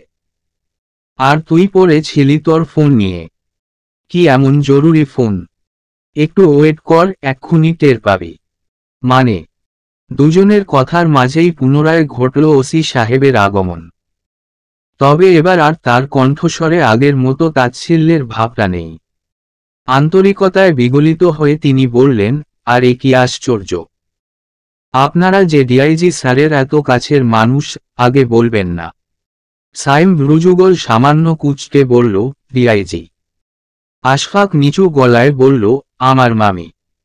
তার সঙ্গেই জরুরি ফোন সারছিলাম। আরে একটাবার বললেই তো হতো, আমি কি তাহলে এতগুলো সময় নষ্ট করি? সাইম দীর্ঘ নিঃশ্বাস ফেলে বলল, তাহলে আপনি আমার জিডি নিচ্ছেন? নিচ্ছি মানে? জিডি তো অলরেডি হয়ে গেছে। আর দেরি করা যাবে না, এক্ষুনি কাজে নেমে পড়তে হবে। চলুন আপনাদের বাড়িটা একবার ঘুরে আসি। আশফাক জিজ্ঞাসু ভঙ্গিতে সাইমের দিকে দৃষ্টি নিক্ষেপ করে বলল, তুই গাড়ি এনেছিস? সাইম গম্ভীরভাবে বলল, হু। ওসি সাহেব, সাইমের গাড়িটা আপনাদের গ্যারেজেই থাকুক। আসলে আমি বাইক এনেছি তো, আমার বাইকে করেই আমরা চলে যাব। নিশ্চয়ই। আবার জিজ্ঞেস করার কি আছে? আপনারা অ্যাড্রেসটা দিয়ে যান, আধ ঘন্টার মধ্যে আমরা চলে যাব। ঢাকার ব্যস্ত সড়কে ছুটে চলছে আশফাকের বাইক। গন্তব্য সাইমদের বাড়ি। এই ব্যস্ত নগরীতে প্রতিটা মানুষেরই তো রয়েছে নিজ নিজ গন্তব্য। এতগুলো মানুষের ভিড়ে আজকে কোথায় খুঁজবে তারা? সাইম হঠাৎ কি যেন ভেবে বলল, তোর মামিকে বিরক্ত করার কি দরকার ছিল? আশফাক বাইক চালাতে চালাতেই বলল, না হলে এই ওসি কাজটাকে সিরিয়ালি নিত। শোন সায়াম, দুনিয়ার সকলকে আমার চেনা আছে বুঝলি। মিসিং রিপোর্টের ফাইল দিনের পর দিন এদের টেবিলের কোনায় পড়ে থাকে, অথচ এরা একবার খুলেও দেখে না। ওপর থেকে একটু চাপ না পেলে পৃথিবীর কেউই উদ্যোগ নিয়ে কাজ করতে চায় না। সামনের লুকিং গ্লাস থেকে আশফাক লক্ষ্য করল সাইম অন্যমনস্ক হয়ে কি যেন ভাবছে। এতক্ষণ ধরে বলা কথাগুলো নিশ্চয়ই সাইম শোনেনি। তার মস্তিষ্কে কেবল একটা চিন্তারই বিচরণ, কোথায় খুঁজে পাবে নিজের ভালোবাসার মানুষটাকে। সাইম, থু, একটা ব্যাপার আমার মাথায় ঢুকছে না। কোন ব্যাপার? ভাবিকে যতদূর চিনি, সে তো যথেষ্ট বুদ্ধিমতী। জেদের বসে এমন একটা সিদ্ধান্ত নেওয়ার মানুষ তো সে নয়। সাইম ক্লান্ত গলায় বলল, জেদ না আশফাক। নাজ এখন স্বাভাবিক পর্যায়ে নেই। She is highly depressed. একজন স্বাভাবিক মানুষের চিন্তাধারা আর একজন ডিপ্রেসড চিন্তাধারা কখনো এক রেখায় চলে না। ডিপ্রেশন? তুই তো ছিলি পাশে, বোঝাতে পারলি না। সাইম ব্যর্থ গলায় বলল, হয়তো না। আমি ওকে বলেছিলাম, যা হবার আমরা একসাথে ফেস করব। বিশ্বাস করল না আমাকে। আমার প্রচণ্ড টেনশন হচ্ছে জানিস। মেয়েটা একা একা রাস্তা পর্যন্ত পার হতে পারে না, সিঁড়ি বেয়ে নামতে গেলেই হোঁচট খায়। না জানি একা একা কি করছে। আশফাক আশ্বাস দেওয়ার ভঙ্গিতে বলল, চিন্তা করিস না দোস্ত, পুলিশের সাহায্য তো আছে আমাদের সাথে। দেখিস ঘণ্টা খানেকের মধ্যে ঠিকই খুঁজে পাবো ভাবিকে। ধানমন্ডি এলাকার 9 তলা বিশিষ্ট অভিজাত ভবন রংধনু অ্যাপার্টমেন্টস। বেজমেন্টে বিশাল গ্যারেজ, দুটো চকচকে লিফট, পার্টি এরিয়া, অডিটোরিয়াম, কোনো কিছুর অভাব নেই এখানে। মেইন গেট দিয়ে ঢুকতে বাম পাশেই ছোট্ট একটা কামরা। কামরার দেয়ালে একটা জানালা রয়েছে। জানালা দিয়ে কামরার ভেতর থেকে মেইন গেটটা দেখা যায়। মূলত এখানেই সিকিউরিটি গার্ড বসে বসে দেখে বাড়িতে কে আসছে যাচ্ছে। ওসি হানিফ প্রথমেই জেরা করলেন সিকিউরিটি গার্ড কালামকে। স্বল্প শিক্ষিত মানুষদের কাছে পুলিশ মানেই এক মহা আতঙ্কের নাম। পুলিশ জেরা করতে এসেছে এর অর্থ নির্ঘাত তাকে ভ্যানে উঠিয়ে নিয়ে যাওয়া হবে থানায়। সে কোনো দোষ করে থাকুক কিংবা নয়, পুলিশ তাকে ধরে নিয়ে যাবেই। কালাম বেচারাও তাই ভেবে ভয়ে তটস্থ হয়ে গেছে। ঘেমে টেমে একাকার অবস্থা তার। ওসি হানিফ হালকা গলায় বললেন, এত বড় একটা বাড়ি, অথচ মাত্র একজন পাহারাদার, ঘটনা কি? কালাম ইতস্তত করে বলল, স্যার দিনের বেলা আমি ডিউটি করি, আর রাত্রে করে আরেকজন। ও আচ্ছা, তাহলে নিশ্চয়ই তোমার নাজনীন ম্যাডামকে বাড়ি থেকে বের হতে দেখেছ? জি স্যার, ম্যাডাম তো সেই ভোরবেলা তাড়াহুড়া কইরা বাইর হইয়া গেলেন। ওসি হানিফ ঘুরে ঘুরে কি যেন খুঁজে আবারও ফিরে এসে বললেন, এখানে সিসি ক্যামেরা আছে না? জি স্যার, আছে তো। সকালের ফুটেজটা বের করো তো। ভোর 5:58। সিসিটিভি ফুটেজ পরিষ্কার দেখা যাচ্ছে কালো সালোয়ার কামিজ পরিহিতা একটি মেয়ে ওড়না দিয়ে মাথায় ঘোমটা টেনে ব্যস্ত পায়ে বাড়ি থেকে বেরিয়ে যাচ্ছে। হানিফ সাহেব সাইমকে উদ্দেশ্য করে জিজ্ঞেস করলেন, এটাই তো আপনার স্ত্রী, তাই না? প্রশ্নটা সম্ভব পৌঁছালো না সাইমের কর্ণকুহরে। তার উদ্বিগ্ন দৃষ্টি স্থির হয়ে আছে সিসিটিভি ফুটেজের দিকে। নাজের হাঁটার ভঙ্গি স্বাভাবিক নয়। পরিষ্কার বোঝা যাচ্ছে কোনো এক প্রবল ঘোরে আচ্ছন্ন মেয়েটা। নাজ তো সেই ভোর বেলা বেরিয়েছে। এখন বাজে কাটায় কাটায় 12টা। প্রায় 6 ঘন্টা পেরিয়ে গেল। কোথায় গেছে মেয়েটা? ঠিক আছে তো সে পরিচিত কোথাও গেলে দুশ্চিন্তায় তেমন কারণ নেই। তবে সাইম নিশ্চিত পরিচিত কোথাও নাজ যায়নি। নিজেকে লুকিয়ে রাখা তার উদ্দেশ্য নয়।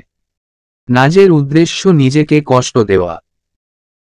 হানিফ সাহেব সন্দেহের ভঙ্গিতে কালামকে বললেন, একটা মানুষ সকাল সকালে বেরিয়ে গেল অথচ তুমি কিছুই জিজ্ঞেস করলে না। কলাম তো করে বলল, আমার কোনো দোষ নাই স্যার। আগে সবাইরে জিগতাইম কই যান, কখন আইবেন। পরে ফ্ল্যাট মালিকরা মিটিং কইরা কইল, আমি এইসব জিগাইলে তারা ডিস্টার্ব হয়। এখন আর জিগাই না। ও কি সত্যি বলছে সাইম সাহেব? সাইম বিরক্ত গলায় বলল, জানি না, এসব মিটিংয়ে কখনোই আমার যাওয়া হয়নি। ওসি হানিফ সরু গলায় বললেন, অন্য সময়ে জিজ্ঞেস করা আর ভোর 6টায় জিজ্ঞেস করা তো এক কথা নয়। বিশেষ করে যখন সে সচরার ওই সময়ে বের হয় না। ভয়ে কালামের হাত পা থরথর করে কেঁপে উঠল। ব্যাপারটা লক্ষ্য করে এসআই শরীফ শান্ত গলায় বললেন, স্যার, আমার মনে হয় কি এই ছেলেটা জিজ্ঞেস করলেও মিসেস নাজনীন বলতেন না তিনি কোথায় যাচ্ছেন। আরে তাই তো। তাহলে আমি এই গাধার সাথে কথা বলছি কেন? এই শরীফ, ফুটেজটা আরেকবার ভালো করে দেখো তো, কোন দিকে গেছে বোঝা যায় কিনা। শরীফ মনোযোগ দিয়ে আরও একবার ফুটেজটা দেখে অভিজ্ঞ গলায় বললেন, মেইন রোডের দিকে স্যার। শিওর তুমি? জি স্যার।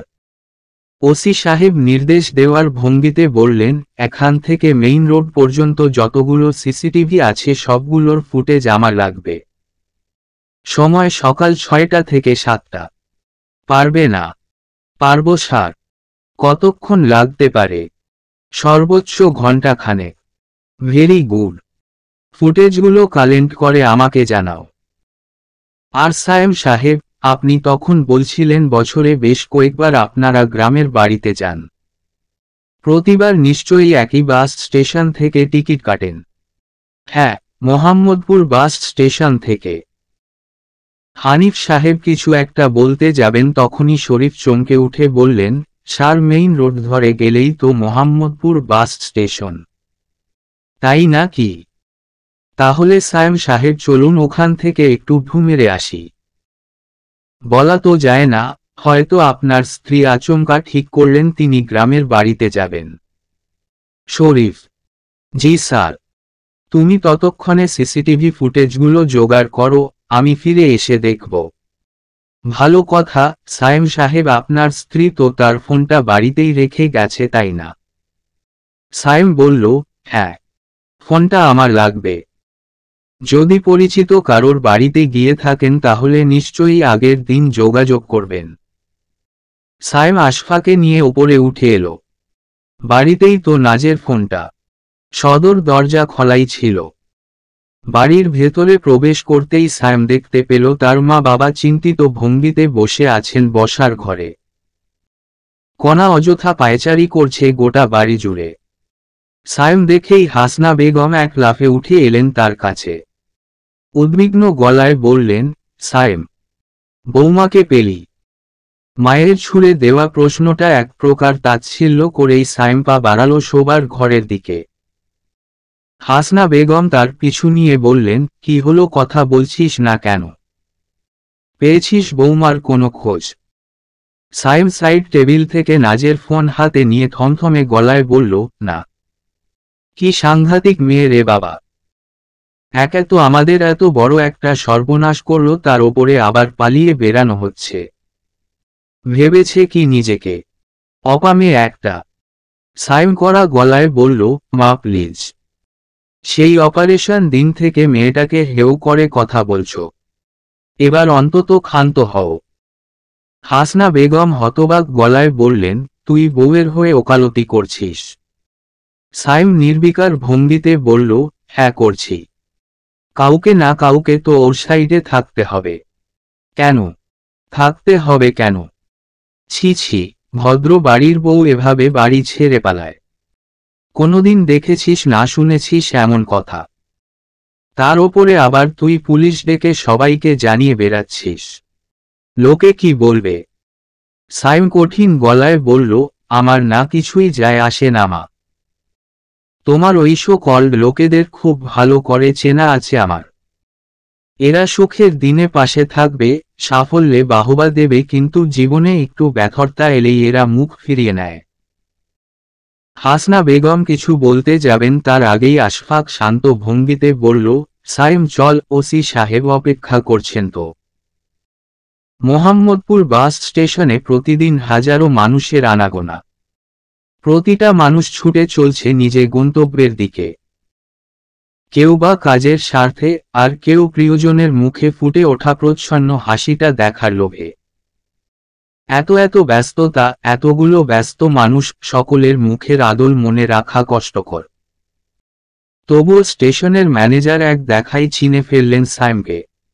না চেনার কারণও অবশ্য নেই। অনেকগুলো বছর ধরে তাদের বাসে করেই তো সায়েমের ময়মনসিংহে যাতায়াত। ওসি সাহেব নাজের খোঁজ করতেই ম্যানেজার বিনয়ী গলায় বলল, ম্যাডাম আসছিল তো আজকে খুব সকাল সকাল।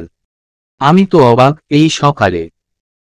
ম্যানেজারকে থামিয়ে দিয়ে ওসি হানিফ ধমকের সুরে বললেন, খেজুরে আলাপ বন্ধ করো। তোমার খেজুরে আলাপ শোনার সময় আমাদের নেই। যা জিজ্ঞেস করব তার ঠিক উত্তর দাও। জি স্যার।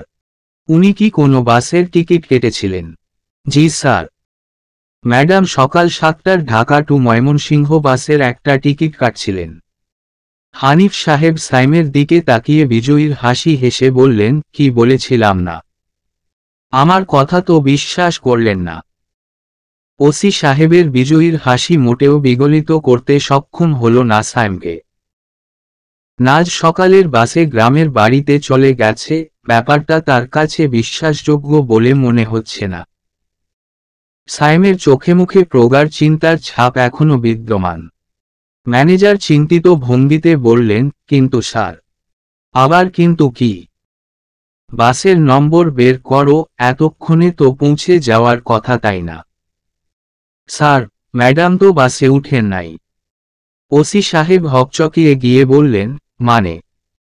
উনি টিকিট কাটছেন, কতক্ষণ বাসের জন্যে ওয়েটও করছেন, কিন্তু শেষমেশ আর বাসে উঠেন নাই। বিস্ময় কয়েক মুহূর্ত থমকে দাঁড়িয়ে রইলেন ওসি সাহেব। এতক্ষণ তার কাছে এই কেসটা সাধারণ কোনো মিসিং কেস বলে মনে হচ্ছিল, কিন্তু এবার মনে হচ্ছে এই কেসের জটিলতা অনেক বেশি। শরীরে কোনো অসুখ এসে বাসা বাঁধলেই আমরা তৎক্ষণাৎ ছুটে যাই ডাক্তারের কাছে, ওষুধপত্র খেয়ে সুস্থ হওয়ার তাগিদে। কিন্তু মনের অসুখ, এই অসুখটার ধরন বড্ড জটিল। শরীরের অসুখ হলে মানুষ নিজেই তা উপলব্ধি করতে পারে এবং সেটা থেকে মুক্তি পাওয়ার চেষ্টা করে। তবে মনের অসুখ হলে মানুষ তা নিজেই বুঝতে পারে না, মুক্তি পাবার চেষ্টাও করে না। প্রশ্রয় পেয়ে অসুখটা ফুলে ফেঁপে বেড়ে ওঠে। কিন্তু আশপাশের মানুষগুলো তো ঠিকই বোঝে মনের অসুখের গভীরতা। তারা কি পারে না দু একটা স্নেহের কথা বলে মানুষটাকে সুস্থ করে তুলতে? স্নেহের কথা বলতে না পারলে অন্তত এমন কিছু বলা উচিত নয় যাতে মানুষটার অসুখ কয়েকগুণ বেড়ে যায়। নাজের প্রিয় মানুষগুলোই শেষমেশ তার মনের অসুখের কারণ হয়ে দাঁড়ালো। চাপা একটা দীর্ঘশ্বাস ফেলে মাটির দিকে তাকিয়ে রইল সায়েম। মানসিক স্বাস্থ্যকে আমরা বড্ড অবহেলা করি। হতাশাগ্রস্ত বিষণ্ণ একটা মানুষ যে কতটা ভয়াবহ হতে পারে তা আমাদের ধারণারও বাইরে। বাকিদের জন্যে সে ভয়াবহ নয়, ভয়াবহ নিজের জন্যে। হতাশাগ্রস্ত মানুষ নিজেকে নিয়ে ভাবে না, নিজের ক্ষতি করতেও কোনো প্রকার দ্বিধা বোধ করে না। আচ্ছা, নাজও যদি হতাশার বশে নিজের কোনো ক্ষতি করে বসে? বাকিটা আর ভাবতে পারল না সায়েম। দুশ্চিন্তায় তার ব্রহ্মতালু অবধি ঝনঝন করছে। পকেট থেকে মোবাইলটা বের করে ওয়ালপেপারে ভেসে ওঠা নাজের ছবিটার দিকে একদৃষ্টিতে তাকিয়ে রইল সায়েম। কয়েক মুহূর্তের জন্যে মনে হলো ছবিটা যেন জীবন্ত হয়ে উঠছে। প্রচ্ছন্ন প্রাণবন্ত এই হাসিটা যেন মেয়েটা তার দিকেই ছুঁড়ে দিচ্ছে। সায়েমের ইচ্ছা হলো অভিমানী স্বরে তাকে বলতে, নাজ শোনো, তুমি আর কোনোদিনও আমাকে চিঠি লিখবে না। যতবারই চিঠি লেখো একরাশ দূরত্ব এসে বাসা বাঁধে আমাদের মাঝে। আশফাক এসে কোমল স্বরে বলল, কি রে, যাবি না? সায়েম কণ্ঠে একরাশ ব্যর্থতা নিয়ে বলল, কোথায় যাব? আশফাক সায়েমের পাশে বসতে বসতে বলল, তুই ভেঙে পড়ছিস কেন? তুই ভেঙে পড়লে আমরা ভাবিকে খুঁজে পাবো কি করে? সায়েম অসহায় গলায় বলল, আমার মাথা কাজ করছে না দোস্ত। আমি কিছুই ভাবতে পারছি না। এত বড় একটা শহরে কোথায় খুঁজবো আমি নাজকে? তুই দেখলি না, ও টিকিট কেটেছিল কিন্তু বাসে ওঠেনি। তার মানে সে নিজেই জানে না কোথায় যাবে। শুধু শুধু টেনশন করছিস তুই। দেখিস, আমরা ঠিকই ভাবিকে খুঁজে পাব। পুলিশ তো আছে আমাদের সঙ্গে। পুলিশের কথা মনে পড়তেই সায়েম বলল, ওসি সাহেব কোথায়? কি একটা কাজে যেন বেরিয়ে গেলেন। আমাকে বললেন যে হসপিটালে ভাবির অপারেশন হয়েছে সেখানে একবার খোঁজ নিতে। মহাসড়কের চিরচেনা যানজটে থেমে আছে আশফাকের বাইক। মাথার ওপরে চনমনে সূর্যটার তেজ কি আজ সত্যি সত্যিই বেশি, নাকি দুশ্চিন্তার কারণে সায়েমের কাছে বেশি বলে মনে হচ্ছে? শত শত মানুষের আনাগোনা এই সড়কে। তবুও সায়েমের চঞ্চল চোখ দুটো খুঁজে বেড়াচ্ছে তার কাঙ্ক্ষিত মানুষটাকে। বলা তো যায় না, ভিড়ের মধ্যেও তো লুকিয়ে থাকতে পারে মেয়েটা। সায়েমকে হতবাক করে দিয়ে তার চোখের সামনে ঘটে গেল এক সাংঘাতিক ঘটনা। রাস্তার ওপরে থেমে আছে কমলা রঙের পুরনো একটা বাস। কন্ডাক্টর কুৎসিত স্বরে হাঁক ডেকে যাত্রী ওঠাচ্ছে বাসে। সায়েম পরিষ্কার দেখতে পেল কালো সালোয়ার কামিজ পরিহিতা, মাথায় ওড়না দ্বারা ঘোমটা দেওয়া একটি মেয়ে তড়িঘড়ি করে বাসে উঠে গেছে। মেয়েটার মুখ দেখা না গেলেও তার পোশাকটা হুবহু নাজের পোশাকের মতো। কোথাও এক ফোঁটাও অমিল নেই। সাইম চাপা এক উত্তেজনা নিয়ে বলল, নাজ, ওই বাসটায় নাজ উঠেছে। আশফাক হতবিহ্বল গলায় বলল, বলিস কি? তুই শিওর?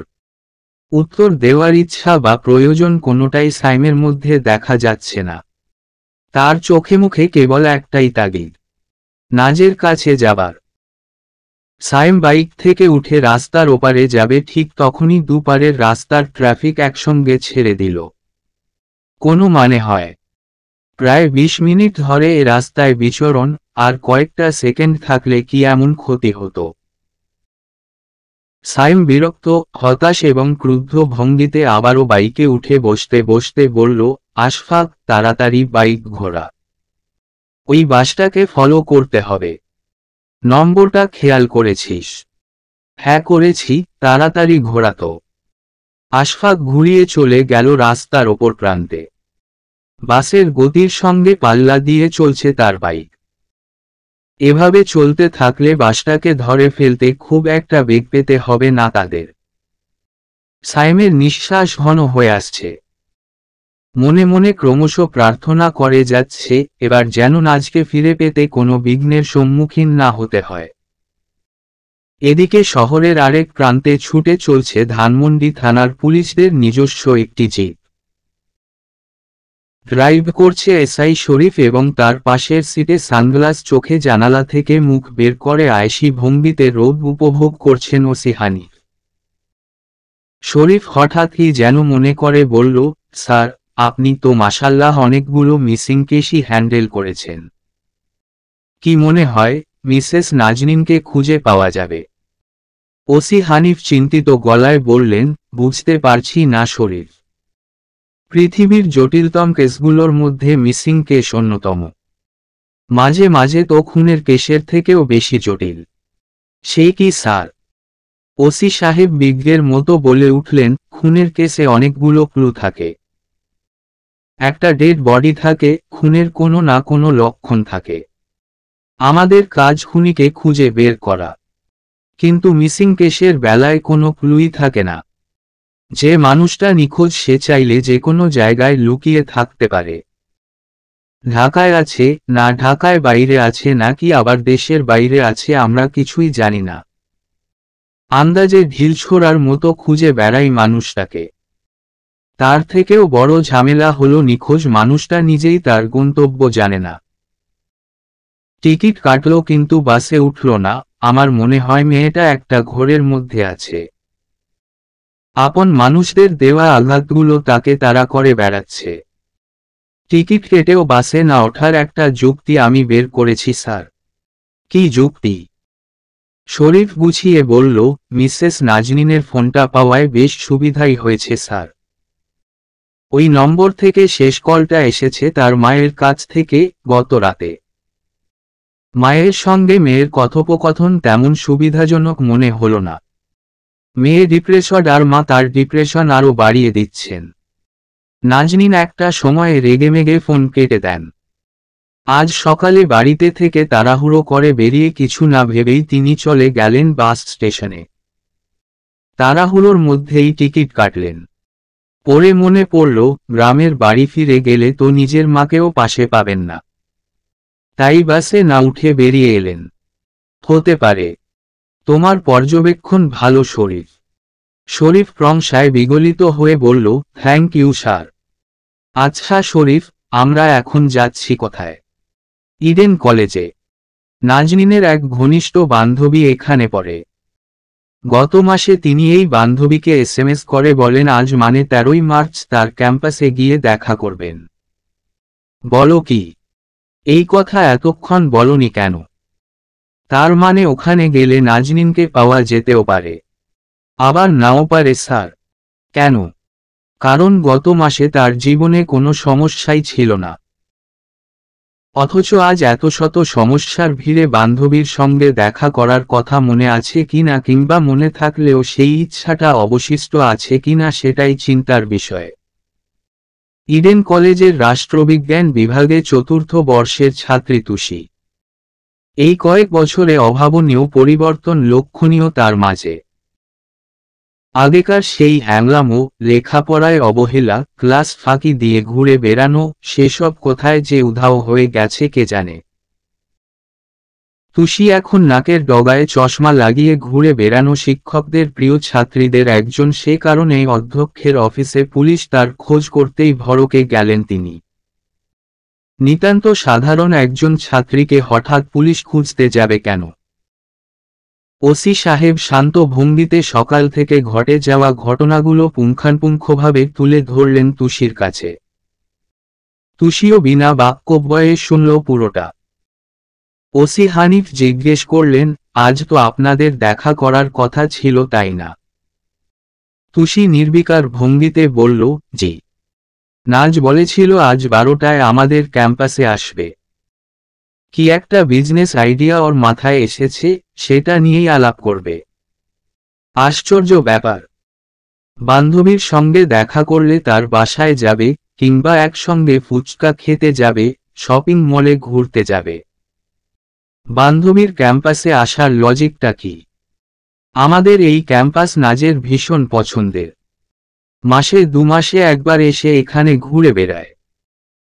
ওসি সাহেব সন্দিহান গলায় বললেন, সে মানুষ ঢাকা বিশ্ববিদ্যালয়ের মতো চমৎকার একটা ইউনিভার্সিটিতে পড়ে, তার আবার অন্য ক্যাম্পাস পছন্দের হবে কেন? সবকিছু বদলে গেলেও তুষির চিরচেনা ঠোঁটকাটা স্বভাবটা এখনো রয়ে গেছে। সেই স্বভাব ধরে রেখেই সে বলল, কিছু মনে করবেন না স্যার। ঢাকা বিশ্ববিদ্যালয় চমৎকার ইউনিভার্সিটি হলেও পৃথিবীর সেরা নয়। আমাদের এই ক্যাম্পাস অন্যান্য যে কোনো ক্যাম্পাসের তুলনায় কম কিছু নয়। ঠিক ঠিক, একদম ঠিক। আচ্ছা, আপনাদের বন্ধুত্ব হয় কি করে? আমরা একই কলেজ থেকে এইচএসসি পাশ করেছি। নাজ ঢাকায় এসে প্রথমে আমার কলেজেই ভর্তি হয়। তা এত বছরের বন্ধুত্ব আপনার কি মনে হয় আপনার বান্ধবী হুট করে বাড়ি ছেড়ে চলে যাওয়ার মতো একটা সিদ্ধান্ত নিতে পারেন? তুষি ইতস্তত করে বলল, নিতেও পারে। ডিপ্রেশনে চলে গেলে নাজের মাথা ঠিক থাকে না। শখের বশে একটা সিদ্ধান্ত নিয়ে ফেলে। তার মানে এর আগেও তাকে ডিপ্রেশনে পড়তে দেখেছেন আপনি? সেটা নাজের পার্সোনাল ব্যাপার। ওর অনুমতি ছাড়া ওই ব্যাপারে কথা বলা ঠিক হবে না। ওসি সাহেব মাথা নেড়ে বললেন, তা তো বটেই। আচ্ছা, আপনার বান্ধবী কোথায় লুকিয়ে আছেন? তুষি অবাক গলায় বলল, আমি কি করে বলবো? এই শহরে আপনার থেকে ভালো বান্ধবী তার দ্বিতীয়টি নেই। তাছাড়াও আজ আপনার সঙ্গেই দেখা হওয়ার কথা ছিল। কিন্তু আমি তো বললাম, নাজ আসেনি এখানে। কে জানে, অন্য কোথায় আছে হয়তো। হয়তো আপনিই যত্ন করে নিজের প্রিয় বান্ধবীকে বাড়িতে লুকিয়ে রেখেছেন। তুষি হকচকিয়ে গিয়ে প্রতিবাদের স্বরে বলল, আমি শুধু শুধু ওকে লুকিয়ে রাখতে যাব কেন? তুষি আরও কিছু বলতে যাবে তার আগেই ওসি সাহেব নির্দেশের স্বরে বললেন, শরীফ। উনার কথাবার্তা সন্দেহজনক। আমার ধারণা নাজনীন তার বাড়িতেই লুকিয়ে আছে। শরীফ বলল, তাহলে কি করব স্যার? বোকার মতো প্রশ্ন করবে না। কি করব মানে? এক্ষুনি এই মেয়েটার বাসায় যাব। তুষি কিছু একটা বলতে গিয়েই থেমে গেল। হতবাক হয়ে তাকিয়ে রইল তার সমানে দাঁড়িয়ে থাকা 2 পুলিশ অফিসারের দিকে। তুষির কথাবার্তায় সন্দেহজনকের কি ছিল কে জানে। আশফাকের বাইক প্রায় ধরেই ফেলেছে বাসটিকে। মাত্র কয়েক সেন্টিমিটারের দূরত্ব। তবে এখন প্রধান সমস্যা হচ্ছে বাসকে কি করে থামানো যায়। আশফাক কি বাইকের স্পিড বাড়িয়ে বাসের সম্মুখে নিয়ে আড়াআড়িভাবে থামিয়ে দেবে, নাকি উচ্চস্বরে বাসের ড্রাইভারকে থামতে বলবে? মাথায় কিছুই কাজ করছে। সায়েম আবার অতশত ভাবছে না। তার তৃষ্ণার্ত চোখ দুটো স্থির হয়ে আটকে আছে বাসের দিকে। এই তৃষ্ণা তার কাঙ্ক্ষিত মানুষটাকে অন্তত এক নজর দেখার। বাসের ড্রাইভারের সিটের ঠিক পাশাপাশি এসে আশফাক উঁচু গলায় বলল, এই গাড়ি থামাও। ড্রাইভার জানালা দিয়ে মাথা বাড়িয়ে পানের পিক ফেলতে ফেলতে তাচ্ছিল্যের স্বরে বলল, থামামু মানে? আপনি ক্যাডা? আশফাক কড়া গলায় বলল, ধানমন্ডি থানার ওসি সাহেব পাঠিয়েছে। থামাও, না হলে গাড়ি সহ হাজতে যেতে হবে। চলন্ত বাসটা থেমে গেল মহাসড়কের বুকে।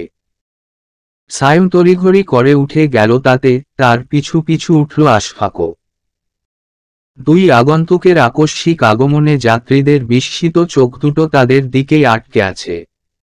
সবাইকেই দেখতে পাচ্ছে, তবে দেখতে পাচ্ছে না নাজকে। কোথায় গেল মেয়েটা? কোনো এক ফাঁকে বাস থেকে নেমে যায়নি তো? তা তো হবার কথা নয়। সেই তখন থেকে এই বাস সাইমের নজরবন্দি। বিস্মিত মুখগুলোর মাঝে সাইমের চোখ পড়ল সেই কালো সালোয়ার কামিজ পরিহিতা নারীর দিকে। চোখ পড়তেই একরাশ হতাশা ছেয়ে গেল তার মাঝে। এটা নাজ নয়। আশাভঙ্গের পর সৃষ্ট হতাশার তীব্রতা ভয়াবহ। এত বড় একটা ভুল কি করে করল সাইম? তার সবথেকে প্রিয় মানুষটাকেই চিনতে ভুল করল। অবশ্য বেচারাকে দোষ দিয়েও লাভ নেই। প্রচণ্ড দুশ্চিন্তায় দিশেহারা হয়ে মানুষের চোখে ভ্রান্তিরা খেলে বেড়ায়। কয়েক মুহূর্তের জন্যে সেই ভ্রান্তিকেই সত্য বলে মনে হয়। ইডেন কলেজ থেকে তুষির বাড়ির দূরত্ব মাত্র কয়েক মিনিটের। 2 বেডরুমের এই ছোট্ট ফ্ল্যাটে কেবল তুষি এবং তার মায়ের বসবাস। বাবা বিদেশে পাড়ি জমিয়েছেন ব্যবসার তাগিদে। দুপুরের এই সময়টায় মেয়ের ভার্সিটি থাকার কথা। তাকে এই সময়ে বাড়িতে দেখে অবাকের চূড়ান্ত পর্যায়ে পৌঁছে গেলেন শিরিন সুলতানা। তার থেকেও বেশি অবাক হলেন তার সঙ্গে 2জন পুলিশ অফিসারকে দেখে। মধ্যবিত্তদের প্রতিদিনকার জীবনে যেখানে উল্লেখযোগ্য করার মতো তেমন কিছুই ঘটে না, সেখানে পুলিশের আকস্মিক আগমন যেন উল্লেখযোগ্যেরও বেশি। শিরিন সুলতানা অসহায় গলায় বললেন, ওসি সাহেব, আমার মেয়ে কি করেছে? ওসি হানিফ হাই তুলতে তুলতে বললেন, তেমন কিছু না। একজনকে লুকিয়ে রেখেছে, আমরা তাকেই খুঁজতে এসেছি। শিরিন সুলতানা মেয়ের দিকে তাকিয়ে কাঁদো কাঁদো গলায় বললেন, এই তুষি। উনারা কি বলেছেন এসব? কাকে লুকিয়ে রেখেছিস তুই? তুষি কিছু একটা বলতে যাবে তার আগেই ওসি সাহেব আশ্বাস দিয়ে বললেন, আহা, আপনি এত ব্যস্ত হচ্ছেন কেন? আপনার মেয়ে কোনো ক্রিমিনালকে লুকিয়ে রাখেনি।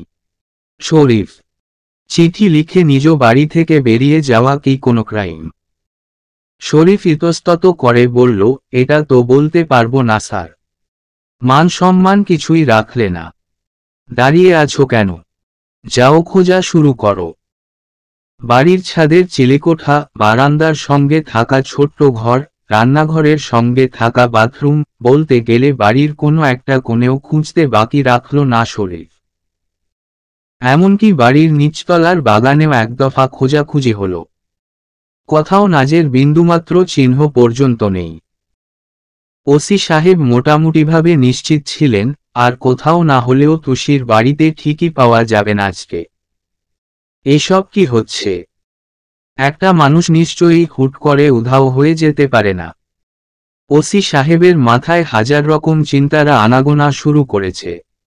চেনা পরিচিত কোথাও নাজ নেই। আচ্ছা, কোনো বদ লোকের পাল্লায় পড়ল না তো নাজ? তাহলে তো খুঁজে পাওয়া অসম্ভব। আশেপাশের সবগুলো থানায় ইতোমধ্যে পৌঁছে গেছে নাজের ছবি। তাকে দেখা মাত্র জানিয়ে দেওয়া হবে। তবুও ঠিক ভরসা করতে পারছেন না ওসি হানিফ। এতক্ষণ মনে হচ্ছিল ইচ্ছা করেই কোথাও একটা লুকিয়ে আছে নাজ। তবে হুট করে মনে ডাকের আগমন ঘটেছে। যে মানুষটা ইচ্ছা করে লুকিয়ে থাকে তাকে না হয় হাজার চেষ্টা করে খুঁজে পাওয়া যায়, তবে যে মানুষটা কোনো বদ লোক দ্বারা লুকিয়ে রাখা হয় তাকে খুঁজবে কি করে পুলিশ? দুপুর থেকে সন্ধ্যা পর্যন্ত সময়টা ভয়ঙ্কর এক অস্থিরতায় কাটল। বিভিন্ন সরকারি হাসপাতাল, Kamalapur railway station, shopping mall, বান্ধবীদের বাড়ি, প্রত্যেকটা জায়গা তন্নতন্ন করে খুঁজে বেড়াল সায়েম। এক এক জায়গায় যাচ্ছে, মনের ভেতর তীব্র আকাঙ্ক্ষা নিয়ে যে আর কিছুক্ষণ বাদেই নাজকে দেখতে পাবে সে। পারবে ছুটে গিয়ে জড়িয়ে ধরতে। কিন্তু নাজকে কোথাও পাওয়া গেল না। তীব্র এক আর্তনাদ বেজে উঠেছে সাইমের মনে, কোথায় তুমি নাজ? প্লিজ ফিরে এসো আমার কাছে।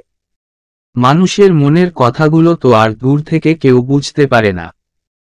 পারলে নাজ যেখানেই থাকুক ছুটে চলে আসতো সাইমের কাছে। আচ্ছা, মেয়েটা এত বোকা কেন? নাজ কি একবারের জন্যেও বুঝতে পারল না যে সে পাশে থাকলে সাইমের আর কোনো কিছুর প্রয়োজন নেই। তার জন্যে পৃথিবী শুদ্ধ সকলের সঙ্গে যুদ্ধ বাঁধিয়ে দিতেও দ্বিধা বোধ করবে না সাইম। নাজ কি করে ভাবতে পারল তার উপস্থিতি সাইমের কষ্টের কারণ? তার অনুপস্থিতিতে ছেলেটা যে মরে যাবে এটা একবারও মাথায় এলো না তার। দুপুর পর্যন্ত মনের মাঝে একটা চাপা উত্তেজনা আর দুশ্চিন্তা মিশ্রিত অনুভূতি কাজ করলেও এখন সেসবের কিছুই নেই। মনটা জুড়ে কেবল তীব্র সংশয়ের আনাগোনা। বারবার প্রশ্ন করছে সাইম নিজেকে, আবার কখনো কি দেখতে পাবে তার ভালোবাসার মানুষটার দু চোখ ভরে। হাজারো স্মৃতিরা ঘুরে বেড়াচ্ছে মনে, সুখময় স্মৃতি যেখানে রয়েছে কেবল সাইম এবং নাজ। নেই কোনো ভয়, নেই কোনো দুশ্চিন্তা, নেই কোনো কিছু হারানোর আক্ষেপ। কি ভয়ঙ্কর সুন্দর মুহূর্ত ছিল সেগুলো। তখন যদি একবারও সাইম বুঝতে পারত আজকের দিনটার মুখোমুখি হতে হবে, তাহলে হয়তো চিরকাল ধরে রাখত মুহূর্তটাকে। আচ্ছা, নাজের সঙ্গে তার শেষ কথোপকথনটা যেন কি ছিল? কিছুতেই মনে করতে পারছে সাইম। পারবে কি করে? তখন কি আর সে জানে ওটাই তাদের শেষ কথোপকথন? বিয়ের পর তো অনেকটা দিন নিজেদের মাঝ অদৃশ্য এক দেয়াল তৈরি করে নাজকে দূরে সরিয়ে রেখেছিল সাইম। তবুও এই শূন্যতার অনুভূতি অনুভব হয়নি তখন। তখন তো চাইলেই দেখা যেত মেয়েটার ত্রিকাল ভুলানি হাসি, কারণে অকারণে রাগিয়ে দেওয়া যেত। ভালোবাসার প্রকাশস্বরূপ দু-একটা ধমকও দেওয়া যেত। অথচ আজ সাইমের বুকের মাঝে এক তীব্র ব্যথা অনুভূত হচ্ছে। এই ব্যথার তীব্রতা পরিমাপ করার সাধ্য আধুনিক চিকিৎসাবিজ্ঞানের নেই। তবে নিবারণের ক্ষমতা আছে কেবল একজনেরই। সেই একজনটা না জানি কোথায় পালিয়ে বেড়াচ্ছে। সাইম মনে মনে প্রতিজ্ঞা করে ফেলল, একবার পেয়ে যাক নাজকে, এ জীবনে আর হারিয়ে যেতে দেবে না। শক্ত করে তার হাত দুটো ধরে কাটিয়ে দেবে বাকি জীবনটা। রাত 11:30। থানায় ওসি হানিফ সাহেবের মুখোমুখি বসে আছে সাইম এবং আশফাক। সকলের চোখে মুখেই দুশ্চিন্তা আর হতাশার প্রতিচ্ছবি। ওসি সাহেব চিন্তিত গলায় বললেন, সাইম সাহেব। সাইমের অন্তরাত্মা যেন এ জগতে নেই, বেড়াচ্ছে ভিন্ন এক ঘরের জগতে। ওসি সাহেবের ডাক তার কর্ণকুহরে পৌঁছাল না। আনমনে ভেবে যাচ্ছে নাজের কথা। ওসি সাহেব আবারও বললেন, সাইম সাহেব শুনছেন? সাইম সংবিত ফিরে পেয়ে বলল, জি। ওসি সাহেব যথাসম্ভব নরম গলায় বললেন, সারাটা দিন কম খোঁজাখুঁজি তো করলাম তো। আশেপাশের সব থানায় আপনার স্ত্রীর ছবি পাঠানো হয়েছে, ট্রাফিক পুলিশের কাছেও পাঠানো হয়। সন্দেহজনক জায়গাগুলোতে আমি নিজে গিয়ে সার্চ করেছি। আপনারাও তো সারাদিন কম ছোটাছুটি করলেন না। খুঁজে পাওয়ার হলে তো এতক্ষণে পেয়েই যেতাম বলুন। আমি বলি কি, আজকের মতো আমরা রেস্ট নিই। কাল সকাল থেকে নতুন উদ্যমে খোঁজা শুরু করব। কি বলেন? সাইম চুপ করে রইল। পুলিশও শেষমেশ হাল ছেড়ে দিয়েছে। তবে সে তো হাল ছাড়ার মানুষ নয়। কেউ পাশে থাকুক কিংবা না থাকুক, নাজকে না নিয়ে সাইম বাড়ি ফিরে যাবে না। চলবে।